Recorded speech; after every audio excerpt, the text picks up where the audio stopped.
Hello, welcome to another episode of Montana Shares, your opportunity to find out more about the nonprofits that make our state so great.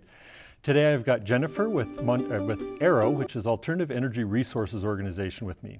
Welcome, Jennifer. Thank you. So AERO has the distinction of being one of the founding member groups of Shares. So we have a long history in that regard, but you've been around a lot longer than that. Tell us about the beginnings of AERO. Sure.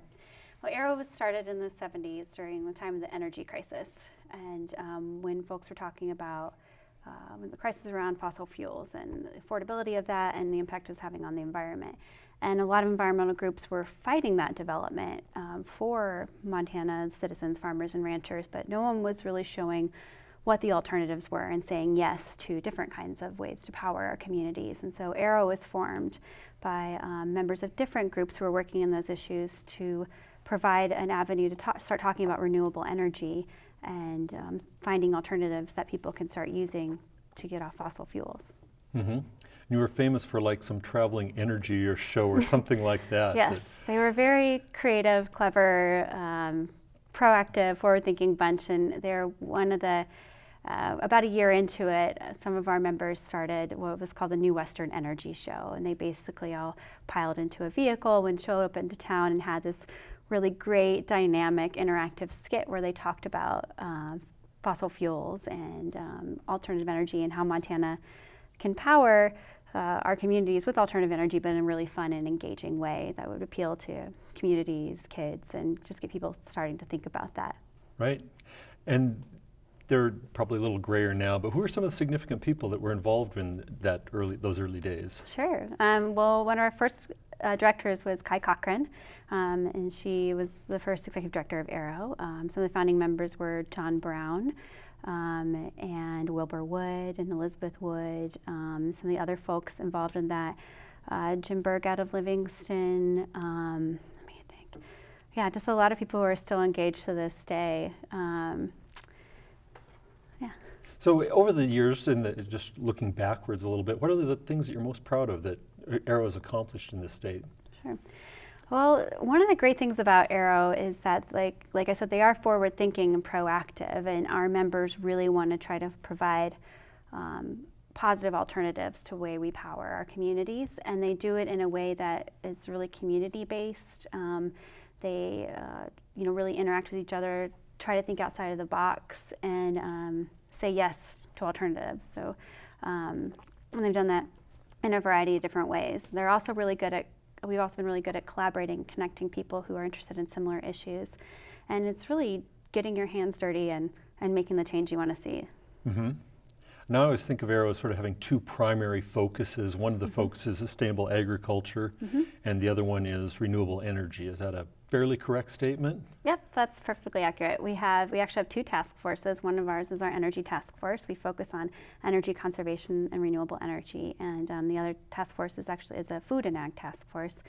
And although we started out with renewable energy, because this is an ag state, our members started talking about how fossil fuels were driving how ag was growing in Montana, and they decided to start focusing on sustainable agriculture because finding ways to grow food without using fossil fuels, chemical fertilizers, petroleum-based fertilizers, is involving alternative energy, or at least getting off fossil fuels. So it's a natural progression to pick that up.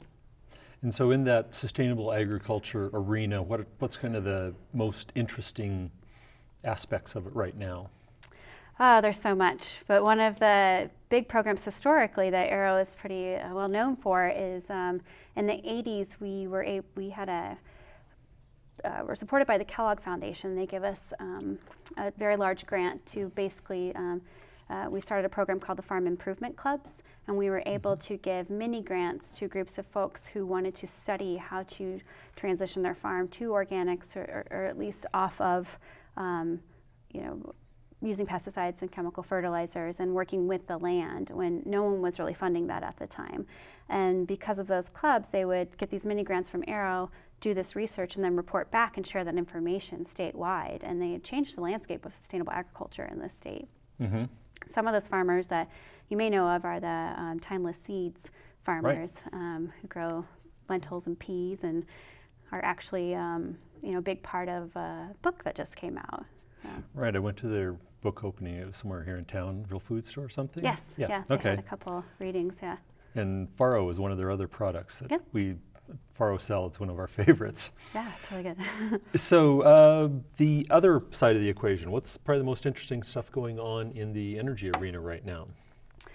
Yeah, there's, statewide there are a lot of groups working on renewable energy these days, which is great, and we consider that one of the successes that we've been able to engage the community statewide to start talking about renewables. You'll see more and more installers across the state. It's a great economic source for folks, especially for people in construction and architecture. There are several groups that are working on issues that we partner with across the state, and it's a viable issue in Montana now. We've worked on some policy issues. We try to get our membership engaged on some net metering laws that were up at the 2015 legislature, which is net metering is a way that if people have a renewable energy system, they can sell their extra credits back to the utility, which is an incentive for folks to put out their own renewable system. And we also have a website called Repower Montana where people can put up their story about how they converted their home to be a peak energy efficiency, or if they put up a solar panel, or if they put a windmill up on their farm, how they went about doing that, how much it cost them, lessons learned, and you can search for that by system, whether it's wind, solar, geothermal, biomass, or if by region, if you want to see, okay, I'm in Helena, who has solar panels, I'm interested, I'm going to connect with them and see if I can, get the nitty gritty of how that worked, because that's how we are. We like to connect people and have them talk about these things and learn, from lessons other people have already experienced. Right. So I don't know if you know the answer to this one off the top of your head, but Sure.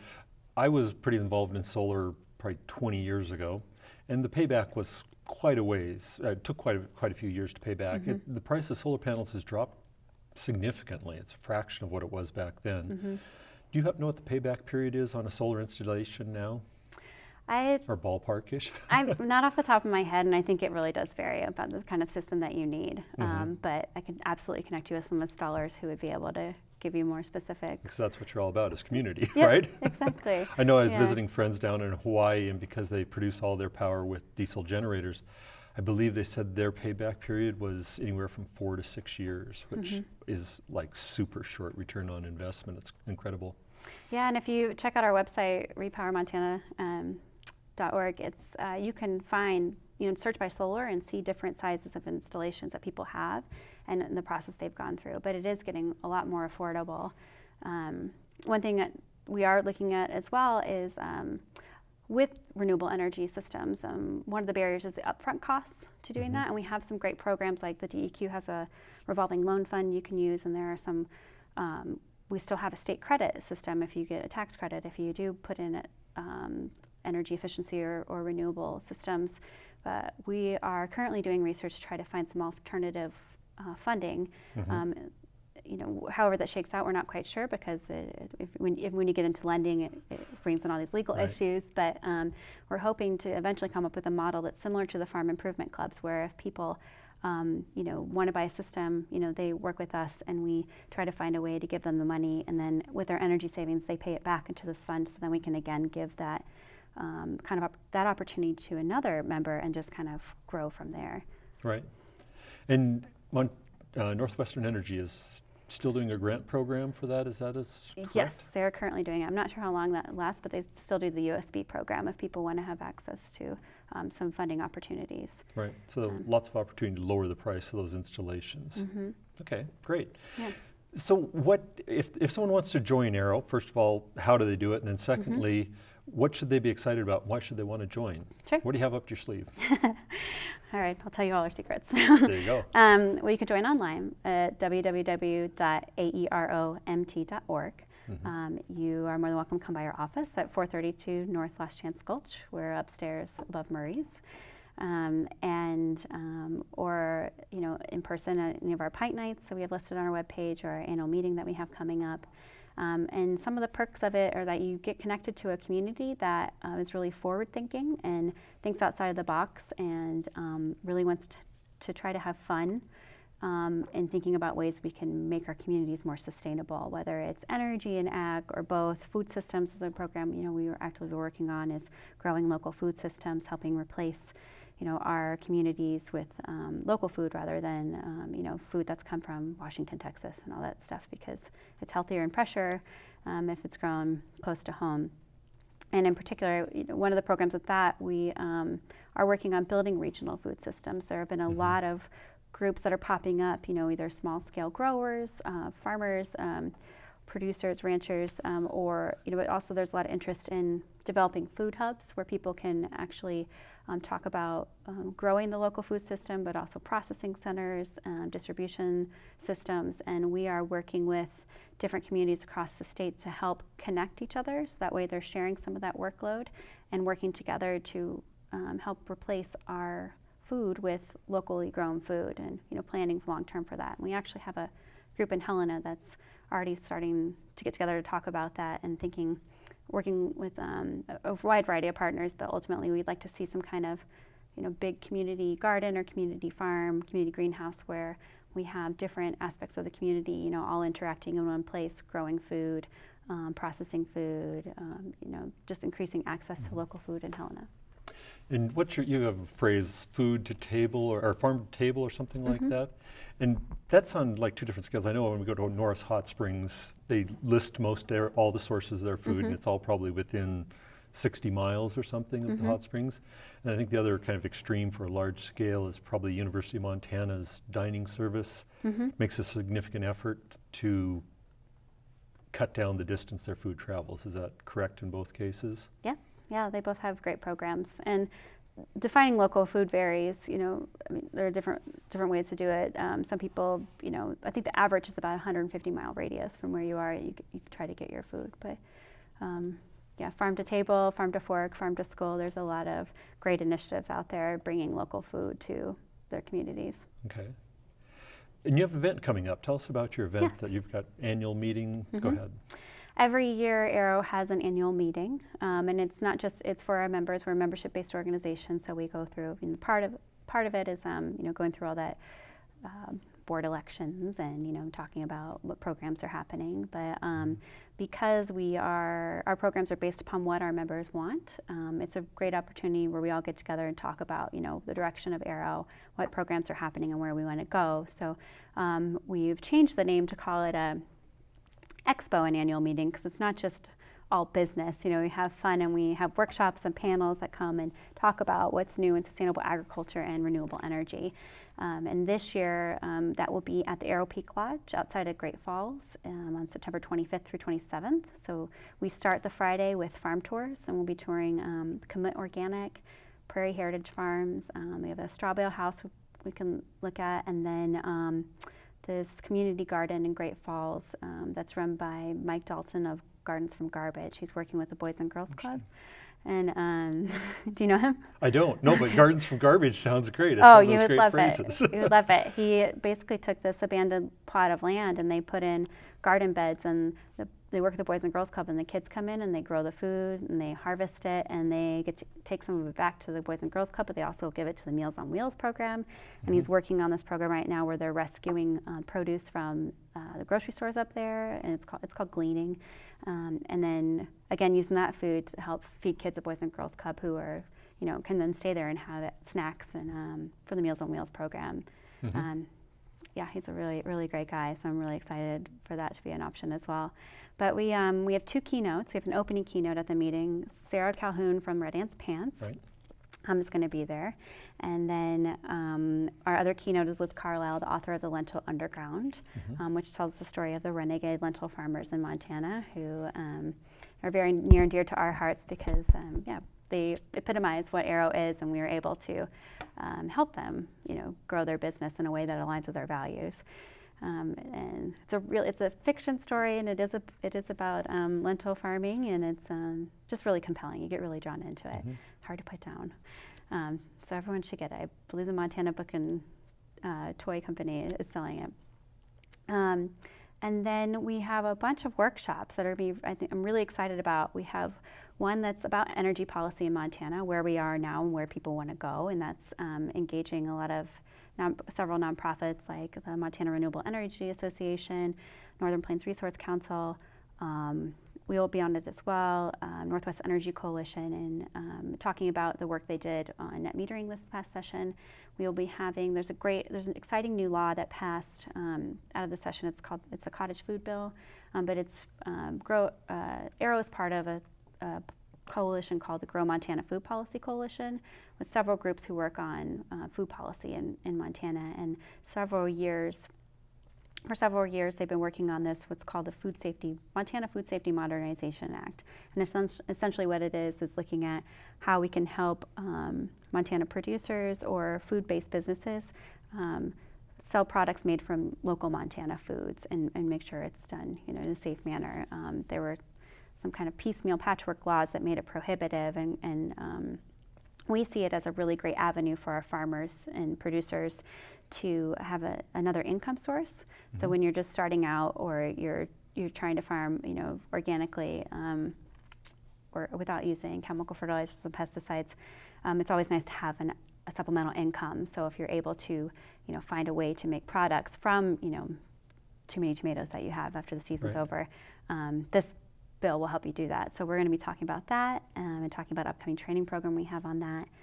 And then another exciting, and there's a lot of stuff we're going to be talking about, but another exciting panel we'll have is financing your sustainable ag, food, or energy project. Kind of like we talked about earlier, what are different avenues people can have to, afford the kind of project they want to do. Mm-hmm. We also have an author from North Carolina who is going to be a visiting professor at University of Montana in the Environmental Studies program. Her name is Laura Langnick, and she just wrote a book called Resilient Agriculture, and she's featuring a Montana farmer, Bob Quinn of Commit Organic, and she's coming out here to talk about climate change and how it's affecting farming and how farmers are being resilient in the face of climate change and still what changes they're making in order to continue farming. So. Great. So we've got a couple of minutes left. Okay. We're looking 10 years into the future. What's AERO going to do in those next 10 years? What are you going to be proud of in those years? Proud of? Well, when we, what I'd be really proud of is when we change our produce and our food in Montana to be 75% locally sourced. Mm-hmm. That would be a great big goal, but we really are trying to help communities become more sustainable and do it in a way that engages everyone. So I'm really looking at engaging folks, thinking about communities from a sustainable agriculture perspective, renewable energy perspective, but also a public health perspective and an access perspective. So it seems like a lot of groups are working on certain issues, but they're having a hard time connecting. And I mm-hmm. see this sort of natural progression of the way AERO is going and being that resource hub and that connector and sort of getting people to talk so that way they are sharing resources and working collaboratively as a united front to help make their communities healthier and safer and more affordable for people, because that locally grown healthy food shouldn't just be for those who can afford it. Everyone should learn how to either grow it and process it. We should make it accessible for low-income families in a way that means they can buy it, they can grow it, they can produce it. Everyone in the community has access to food, and same thing with energy. Like, we should all be able to have the kind of energy sources and power that that we believe in, and mm-hmm. we should have access to that. And that means not only physical access, but being able to afford it as well. Right. Yeah. Well, super. Yeah. We're pretty much wrapping up here, so thank you so much for coming on today. And I want to thank everyone that's tuning in and taking the time to find out more about the nonprofits that make our state great. Thank you for tuning in.